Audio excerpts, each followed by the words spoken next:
नमस्कार, VIP news आप देख रहे हैं। मैं आपके साथ सागर मिश्रा। फंगस के खौफनाक रंग। पूरा देश कोरोना महामारी की मार झेल रहा है। ऐसे में देश के सामने रंग बदलते फंगस की भी समस्या सामने आ खड़ी है। देश भर में ब्लैक और व्हाइट और येलो फंगस के मामले सामने आ चुके हैं। बिहार में फंगस ने तबाही मचा रखी है। बिहार में सोमवार को ही ब्लैक फंगस के 25 मामले सामने आए, जबकि व्हाइट फंगस के 4 मरीजों का इलाज अभी जारी है। लेकिन आज के दिन हम जानेंगे कि ये तीनों फंगस आखिर किस तरह से मानव के शरीर में ये एंट्री करते हैं, कैसे प्रवेश करते हैं। आपको डॉक्टरों के द्वारा भी इनसे बचने के उपाय हम बताएंगे। लेकिन उसके पहले देखिए ये रिपोर्ट, फिर करेंगे बातचीत।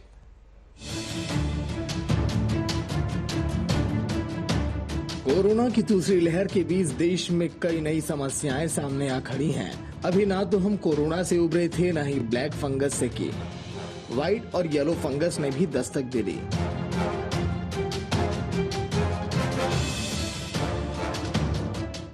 येलो फंगस का पहला मामला उत्तर प्रदेश के गाजियाबाद से सामने आया, जबकि व्हाइट फंगस के शुरुआती 4 मरीज पटना में ही मिले थे।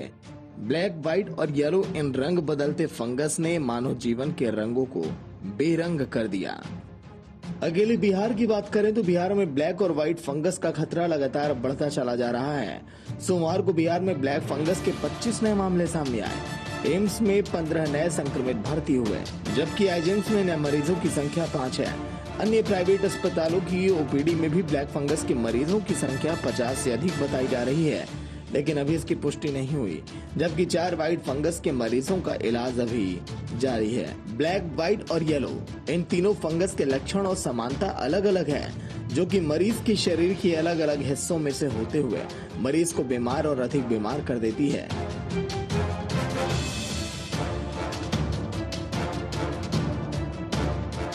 ब्लैक फंगस आपके नाक, आंख और दिमाग में फैलता है। व्हाइट फंगस किडनी, आंत और पेट में फैलता है, जबकि व्हाइट फंगस नाखून और शरीर के कई अंगों में फैलता है। बहरहाल, बिहार के साथ पूरा देश कोरोना महामारी की मार झेल रहा है। ऐसे में एक खौफनाक फंगल इन्फेक्शन, जो कि रंग बदलकर मरीजों को अपनी इज्जत में ले रहा है, इसको लेकर अगर सावधानी नहीं बरती गई तो हालात खराब हो सकते हैं। Bureau report, VIP.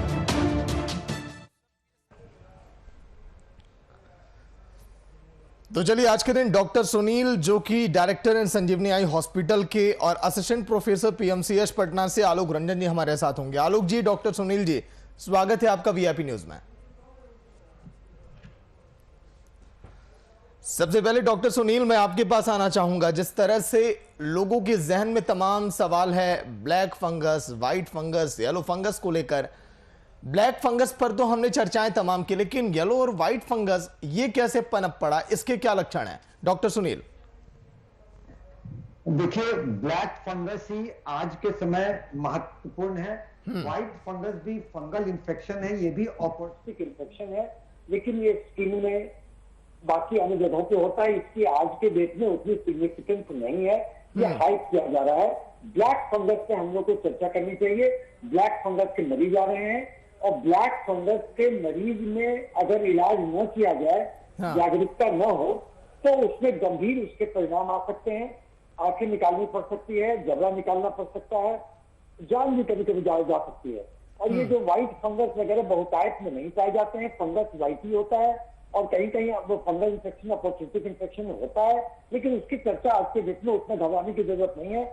इतनी ज्यादा चर्चाएं से ये फंगल इन्फेक्शन से लोगों में घबराहट आ रहा है, जबकि ब्लैक फंगस भी एक रेयर डिसऑर्डर है और लाइलाज नहीं है। सभी को नहीं होता है, सामान्य व्यक्तियों को नहीं होता है। जिनकी इम्यूनिटी कम होती है उन्हीं को होता है।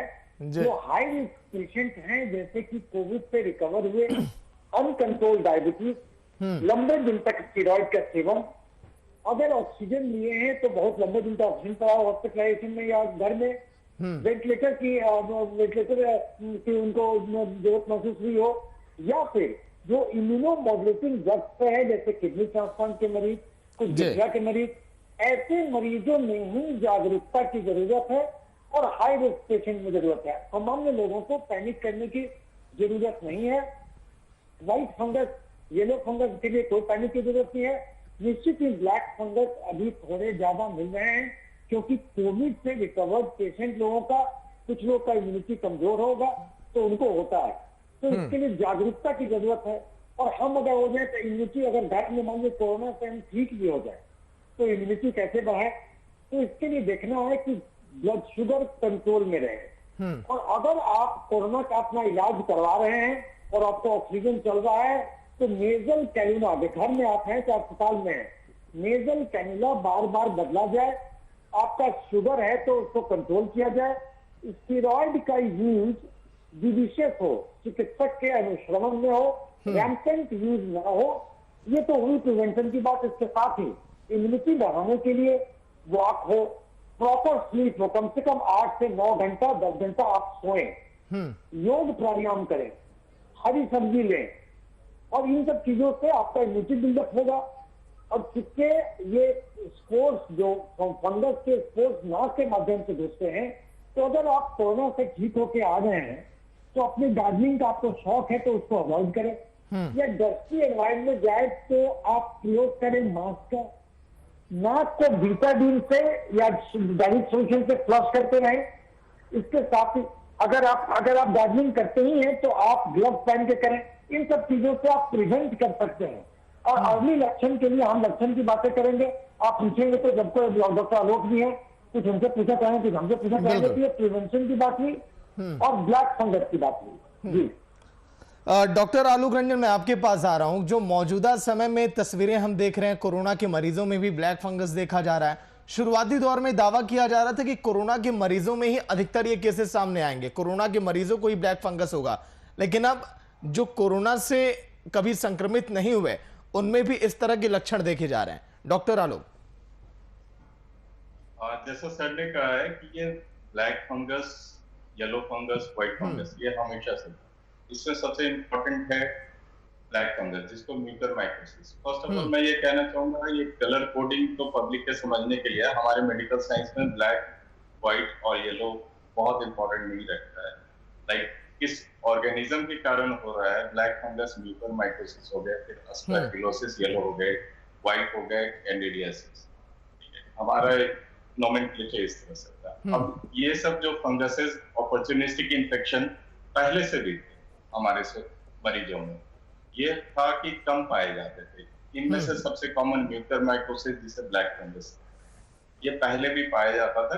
क्वांटिटी में कम पेशेंट्स आते थे, but immuno compromised patients like kidney transplant वगैरह, डायबिटिक कीटोएसिडोसिस जिनमें डेवलप होते थे, उनमें ये पहले भी पाया जाता था। आज कोविड के एरा में आप देख रहे हैं कि रैम्पेंट यूज ऑफ स्टेरॉइड हो रही थी। जैसा सर ने भी कहा, जुडिशियस यूज ऑफ स्टेरॉइड होना चाहिए ताकि उसका ओवर द काउंटर यूज ज्यादा ना हो, जो कि आपके शुगर लेवल को बढ़ाता है, इम्यूनिटी कंप्रोमाइज करता है, जिसके कारण आपको ब्लैक फंगस होने की संभावना बढ़ जाती है। इसके साथ में हमने देखा कि इंडस्ट्रियल ऑक्सीजन का यूज का भी बहुत जगह चर्चा हुई। इसमें होता क्या है कि जो हम लोग नेजल प्राइम यूज करते हैं, वो बहुत बार देखा जाता है कि आईसीयू वगैरह में या वार्ड में एक बेड शिफ्ट हुआ बट नेजल प्राउंड चेंज नहीं हुआ।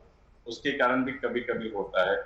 इसलिए सर ने जैसा कहा कि हमेशा वो चेंज करना चाहिए। आप उसको स्टेरलाइज या ऑटोक्लेव कर नहीं सकते हैं, तो डिस्पोजेबल यूज किया जाए तो बेटर है। इसके साथ कुछ जैसे म्यूकरमाइकोसिस, ब्लैक फंगस जो है, इसके अर्ली सिम्टम्स दिखें तो एकदम ट्रीटेबल है। बिल्कुल आप टाइम पे पहुंचे। जैसे अर्ली सिम्टम्स में इसमें कुछ आ गए कि सिर में भारीपन, आंखों में भारीपन, नाक नेजल कंजेशन, नाक का जाम होना, या कुछ नाक से काला कुछ डिस्चार्ज आ रहा है या ब्लड आ रहा है, या आपके स्किन पे कहीं टेंडरनेस है, कहीं स्वेलिंग दिख रही है, या कहीं लालीपन है, या कहीं कालापन डेवलप हो रहा है, तो ये सब कुछ अर्ली लक्षण है। जब आप ये सब अपने में पाए तो कहीं भी आप कंसल्ट करें डॉक्टर्स को, एंड अकॉर्डिंगली उसको, अगर खुद नहीं पकड़ पा रहे हैं तो डॉक्टर्स डेफिनेटली इसे अर्ली स्टेज में ही पकड़ लेंगे, तो इनका ट्रीटमेंट अगर टाइमली शुरू किया जाए तो इट इज ट्रीटेबल, आप इससे बच सकते हैं। एंड इस तरह की पैनिक करने की कोई सिचुएशन नहीं है आज के टाइम में। लेकिन हर डॉक्टर अस्पताल आलोक, में अभी आंखों में अगर इस तरह की परेशानियां दिखाई दे तो हम डॉक्टर से सलाह लें क्या? जबड़े के अंदर, मुंह के अंदर और कहीं भी इस तरह के कुछ लक्षण दिखाई दे सकते हैं शुरुआती दौर में? डेफिनेटली इसका जैसे मैंने कहा कि नेजल कंजेशन हो, नाक से ब्लड आ रहा हो या फिर कुछ काला डिस्चार्ज आ रहा हो, या टेंडरनेस हो फेस में, कहीं पे स्वेलिंग हो, रेडनेस हो, या अगर अराउंड द मैलर रीजन आपके कान ये नाक के आसपास में कहीं काला सा पोर्शन दिखे, स्किन डिस्कलरेशन हो रही हो, आप इमीडिएटली डॉक्टर जैसे ईएनटी स्पेशलिस्ट हो, डेंटल हो, कहीं भी आप कंसल्ट कर सकते हैं। ये अर्ली स्टेज में आपको ज्यादातर देखा गया है नेजल साइनसिस से ही ओरिजिन होती है maximum, most of the time. Eyes में आपको फर्दर जाके रीच करती है। इसका आंखों में जो असर है, इसका आंखों में भारीपन, दर्द और पलक का गिर जाना या आंख बाहर निकलना, आंखों में लाली, ये सब कुछ लक्षण हैं जो दिखते ही आपको कंसल्ट करना चाहिए डॉक्टर्स। ठीक है डॉक्टर सुनील, मैं ये जानना चाहता हूं कि कई डॉक्टरों को शक है कि जिंक का जिन लोगों ने ज्यादा इस्तेमाल किया है अपने, जब वो कोरोना से जब वो संक्रमित थे, तो इसके लिए भी ये फंगस कहीं ना कहीं जिम्मेदार है। इम्यूनिटी बूस्टर का भी कहा जा रहा है कि हाथ हो सकता है इसमें। देखिए ये सब तो अभी तक कोई प्रमाणित ये सब नहीं हुआ है कि जिंक उनका, जिंक देखिए एक अच्छी चीज है और जिंक हम लोग लेते आए हैं। बिना साक्ष्य के जिंक को बंद करना उचित नहीं है। ऐसी चीजें अगर जाएंगी तो उसके प्रति हमें लगता है पूरा ठोक बजा के ही कहना चाहिए। ऐसे कोई गंभीर साक्ष्य जिंक के खिलाफ नहीं मिले हैं। अब जैसा कि डॉक्टर आलोक ने कहा अर्ली डायग्नोसिस के लिए, तो देखिए ये बात को समझ लीजिए, ये म्यूकोरमाइकोसिस या black fungus multi system disorder है।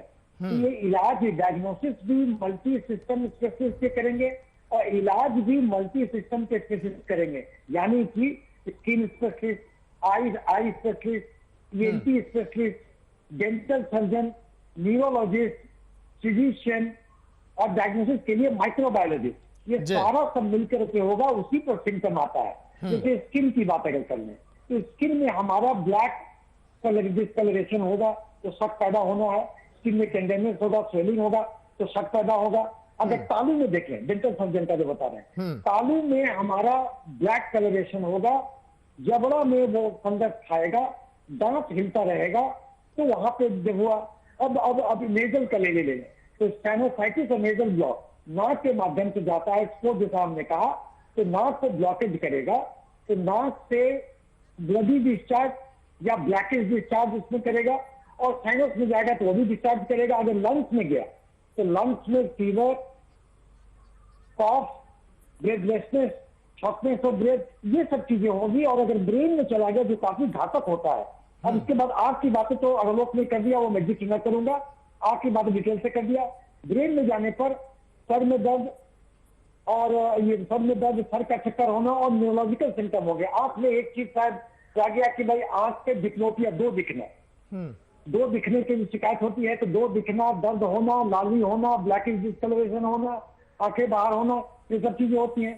तो ये सब चीजें होने पर हम शक करते हैं और सारे स्पेशलिटी के डॉक्टर देख के डायग्नोज करेंगे। डायग्नोज करने के लिए नाक से आप नेजल एंडोस्कोप से आप उसको स्क्रब करते हैं और वो ले जाकर के पोटासियम हाइड्रोक्साइड टेस्ट करते हैं ताकि फंगस का डायग्नोस्टिक टेस्ट हुआ। और बीमारी के एक्सटेंट के लिए सीटी स्कैन, एमआरआई, ये सब कराते हैं ताकि बीमारी का एक्सटेंट जाने और हम ट्रीटमेंट करें। तो multi system disorder, multi system में इसका इफेक्ट, इलाज करने के लिए भी, डायग्नोज करने के लिए भी। जब डायग्नोज हो गए तो अर्ली जगह में डायग्नोज करेंगे तो आप जान भी बचा सकेंगे और उसके आपके फंक्शन को बचा सकेंगे। लेकिन अगर ज्यादा एडवांस हो जाने पर आपको, अब जैसे शुरू में आप किए तो आप हाइड्रेशन मेंटेन किए, एम्फोटेरिसिन बी जो आप लाइपोसोमल एंटीफोटेरिसिन बी जो दवाई होती है वो आप देते हैं, उसके बाद फोस्फेनोजोल देते हैं। तो इन सब चीजों से आप बीमारी को ठीक कर सकते हैं। लेकिन अगर फंगस काफी एडवांस हो गया हो, सर्जिकल डिब्राइडमेंट की जरूरत होती है। कभी कभी तालू निकालने पड़ते हैं, जबड़ा निकालना पड़ता है, आंख तक निकालना पड़ता है। तो ऐसी नौबत न आए, हम लोग इस बात को जागरूक रहे कि शुरू में ये जान जाए, क्योंकि ब्रेन तक जाने के बाद, ये तो ब्रेन तक जाने के बाद इसमें लोग हताहत भी होते हैं, मौतें भी होती हैं। लेकिन इससे पहले काफी स्टेजेस हैं, तो हम लोग उसको जानेंगे, सजग रहेंगे कि ये फंगल या अपॉर्चुनिस्टिक इन्फेक्शन से हम लोग इसको काबू पा सकेंगे इलाज के मामले में भी। सरकार ने, मैं आपके मतलब सरकार ने IGIMS, NMCH, एम्स तो सेंटर ऑफ एक्सेलेंस दिया है, वहां पे निःशुल्क इलाज हो रहा है। तो ब्लैक फंगस का डेडिकेटेड बेड है। लेकिन अगर कोई प्राइवेट में भी इलाज करा रहा हो तो वो भी अगर रिक्वेशन करेगा तो निःशुल्क एम्पुटेशन भी उसे भी उपलब्ध कराया जाएगा। तो सरकार ने इसे महामारी घोषित किया है। अगर पेरिफेरी में भी कोई चिकित्सक इस तरह का देखे तो नोटिफाई करना होगा। प्रॉपर रेफरल ट्रांसपोर्ट से सेंटर ऑफ एक्सेलेंस लाने होंगे और वहां समुचित इलाज की व्यवस्था है। तो पहले तो हम लोग जागरूक रहें, प्रिवेंट करें कि न हो, होने पर शुरुआती लक्षण में पड़े, उसके बाद भी हो तो हमें इलाज की समुचित व्यवस्था है। कि ब्लैक फंगस या म्यूकोरमाइकोसिस, इन सब चीज से घबराने की जरूरत नहीं है। ये रेयर डिसऑर्डर है, नॉर्मल तो नहीं होता है और होने पर भी इलाज नहीं है। जी ठीक है। डॉक्टर आलोक, क्या हेल्दी लोगों को इसका खतरा बहुत कम है? क्या उन्हें ब्लैक फंगस जल्दी से नहीं हो सकता आसानी से? युवाओं में कितना प्रभाव इसका दिखाई दे रहा है आपको, डॉक्टर आलोक? यूजुअली हेल्दी पर्सन में ये होने की संभावना काफी कम रहती है। जो साधारणतः देखी जा रही है कि इम्यूनो कॉम्प्रोमाइज किसी भी कारण से, चाहे स्टेरॉइड यूज के कारण या ट्रांसप्लांट हो या किसी तरह की कैंसर और लिम्फोमा वगैरह में इम्यूनो कॉम्प्रोमाइज अगर पेशेंट हैं तो उनमें ज्यादा है। इसके साथ अभी कुछ देखा जा रहा है कि इम्यूनो कॉम्प्रोमाइज में भी जहां पे ह्यूमिडिटी एक फैक्टर आ रही है, जो हम लोग मास्क यूज कर रहे हैं, कंटिन्यूअस लॉन्ग टर्म यूज कर रहे हैं, और अभी जो ह्यूमिडिटी के कारण मास्क पसीने से भीग जा रहा है, उसको हम लोग धो नहीं रहे, साफ नहीं कर रहे हैं, तो और वो यूज कर रहे हैं, उसके कारण भी इन्फेक्शन, एक फंगस ग्रो करने के लिए उनका नेचुरल एक कोर्स डेवलप हो जाता है।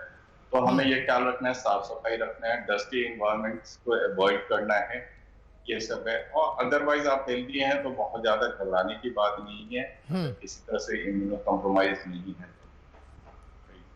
और जो इम्यूनो कॉम्प्रोमाइज है जिसमें हो भी रहा है, उनके लिए भी बहुत ज्यादा घबराने की बात नहीं है। सरकार की तरफ से हर तरह की व्यवस्था की जा रही है। और जैसा सर ने भी बताया है, सेंटर ऑफ एक्सीलेंस हैं ये 3 सेंटर, अभी PMCH में भी कुछ बेड्स अलॉट किए गए हैं। तो आने वाले टाइम में बहुत ज्यादा चिंता की बात नहीं है हमारे। जी डॉक्टर सुनील, लिम्फोसाइट्स कम होना एक बड़ी वजह बताया जा रहा है ब्लैक फंगस का, लेकिन लिम्फोसाइट्स हम कैसे बढ़ा सकते हैं, इसके तरीके क्या हैं? देखिए, सारी चीजें जो आ रही हैं, अभी कुछ चीजें जो हम लोगों ने चर्चा की वही सत्यापित है। बाकी जिंक का होना, ये होना, ये सब चीजों पर तो रिसर्च चालू हो रहा है और वैज्ञानिक लगे हुए हैं। निश्चित ही उसके हम ठोस चीजें वो हम लोग निकालेंगे और उस पर भी बैठ के चर्चा की। क्योंकि अभी देखिए छोटे मोटे जो चर्चा के आ रहे हैं उस पर कोई एक बीमारी नहीं है, कोरोना ही बीमारी नहीं है।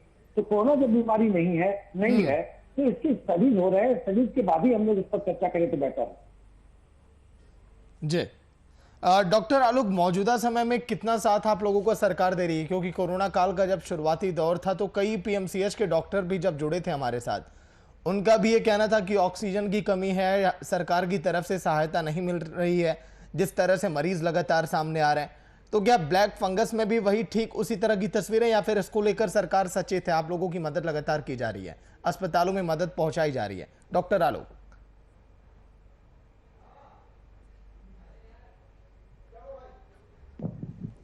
डॉक्टर सुनील, यही सवाल मैं आपसे कर रहा हूं। as far as possible, यही अच्छा चीज है कि हम चिकित्सकों के प्रयास से, सरकार के प्रयास से, आप मीडिया बंधुओं को जागरूकता करने के प्रयास से, लॉकडाउन के प्रयास से, ये सब चीजों से कोरोना पर हम लोग काफी हद तक अब नियंत्रण कर रहे हैं। हमारे यहाँ पॉजिटिविटी दर काफी कम हो रहा है और रिकवरी रेट 92% के करीब छू रहा है। इससे अच्छी बात है, हमने नियंत्रण किया। शुरू में ये दिक्कतें आई क्योंकि ये जो द्वितीय लहर अप्रत्याशित रहा, हमारे हेल्थ इंफ्रास्ट्रक्चर के लिए जितने मरीज एक साथ आ गए, अब आप अगर मैं जितने का खाना बनाएंगे उसके 10 गुना ज्यादा लोग आ जाएंगे, तो थोड़े तो शुरू में दिक्कत होंगे।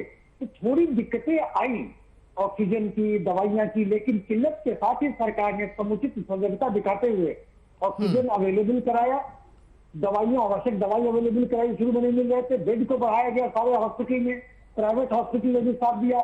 हम चिकित्सक बीमार और बीमारी के बीच में ढाल के रूप में रहे। प्राइवेट सेक्टर में भी काफी इलाज हुआ, और उसका फलस्वरूप अब हम लोग है कि भाई जागरूकता करके, क्योंकि प्रिवेंशन एक तरफ, ट्रीटमेंट एक तरफ, हम लोग कोरोना को नियंत्रण करने में बिहार में सफल हो रहे हैं। लेकिन जो शुरुआती दौर था ब्लैक फंगस का, दिनों दिन ये और भी खतरनाक होते जा रहा है। आज के दिन यूपी में, बिहार में, महाराष्ट्र में, दिल्ली में कई जगहों पर केसेस की संख्या लगातार बढ़ती चली जा रही है। डॉक्टर सुनील, तो क्या आगे इसका कहर अभी ठीक इसी तरह जारी रहेगा, पिक पर रहेगा ये कोरोना की तरह जैसे शुरुआत में था कोरोना? देखिए, आशा करते हैं कि जिस तरह हमने कोरोना पर नियंत्रण प्राप्त किया है, अगर कोरोना में नए मरीजों की संख्या में काफी कमी आई है, हॉस्पिटल में आप देखें तो बेड्स वगैरह अवेलेबल हैं, कम मरीजों को ऑक्सीजन वगैरह लग रहा है, और कम मरीजों को इस तरह के, तो कम मरीज अगर होंगे तो मरीजों को बीमारी के प्रति ससेप्टिबिलिटी भी कम होगा, और निश्चित ही म्यूकोरमाइकोसिस की संख्या में भी कमी आएगी। अब जो लोग कोरोना के मरीज ठीक हो गए हैं, जागरूकता के चीज आपसे और हमारे ऐसे मीडिया का भी साधुवाद है कि जनता को जागरूकता बताएंगे प्रिवेंशन के लिए और इंजेक्शन के लिए, तो हम लोग ब्लैक फंगस पर नियंत्रण कर रहे हैं। नए मरीजों को इजाफा होने की उम्मीद कम है, क्योंकि कोरोना के नए मरीज अब कम हो रहे हैं, तो हम ब्लैक फंगस पर भी नियंत्रण करेंगे। अभी फिलहाल ये एक क्रूशल समय है, लेकिन चिकित्सक लोग लगे हुए हैं, ICMR के और यहाँ के चिकित्सक के SOP, standard operative procedure protocol के तहत इलाज चल रहा है, और ऑपरेशन सर्जरी भी हो रही है, जिससे सेंटर ऑफ एक्सलेंस म्यूकोरमाइकोसिस के लिए है। वहां पर सरकार द्वारा आवश्यक बेड, दवाइयां और उपकरण अवेलेबल कराए हैं, और हमारे चिकित्सक जी जान से लगे हुए हैं, दिन रात से लगे हुए हैं, जो उसे मेडिकल मैनेजमेंट भी कर रहे हैं और सर्जिकल मैनेजमेंट भी कर रहे हैं। तो हमें लगता है जिस तरह से हमने कोरोना पर विजय प्राप्त करने के रास्ते पर है, ब्लैक फंगस की संख्या में भी कमी आएगी, और जो लोग मोर्टेलिटी है निश्चित कम हो रहा है और कम होगा।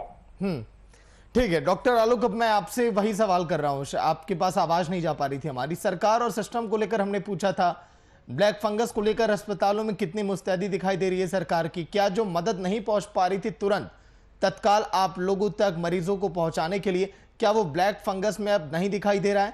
क्या ब्लैक फंगस को लेकर एकदम सीरियस दिखाई दे रही है आपको? गवर्नमेंट व्यवस्थाएं की जा रही हैं अस्पतालों में? डॉक्टर आलोक।